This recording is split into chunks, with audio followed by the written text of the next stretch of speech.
Voice Pakistan में सबसे पहले हेडलाइंस। शिकारपुर में गैस पाइपलाइन फट गई, इलाके में गैस के इखराज से मकीन परेशान। शिकारपुर के इलाके रुस्तम से गुजरने वाली गैस पाइपलाइन धमाके से फट गई। साबिक वजीर आला पंजाब चौधरी परवेज इलाही का कहना है सेक्रेटरी पंजाब असेंबली मोहम्मद खान भट्टी को सिंध के इलाके मटीरे से हिरासत में लिया गया है।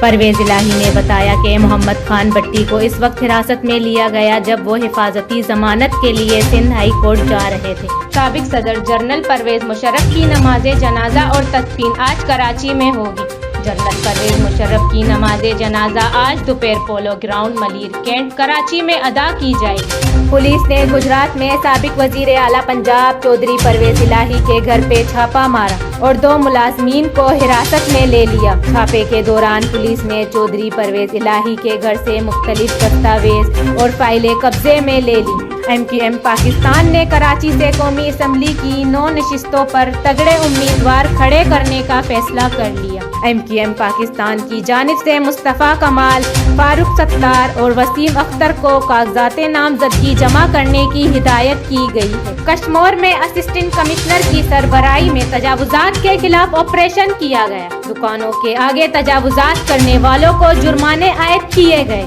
कनकोट में घरेलू परेशानियों से तंग नौजवान ने खुदकुशी कर ली।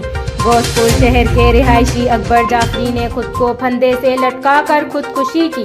रोड पर कार और मोटरसाइकिल में तसादुम, एक शख्स जा बहक, 5 अफराद जख्मी हो गए। जख्मियों को अस्पताल मुंतकिल कर दिया गया। रोड पर तेज रफ्तार कार ने मोटरसाइकिल को कुचल दिया। हेडलाइंस आपने जानी, बढ़ते हैं तफसीलात की जानिब।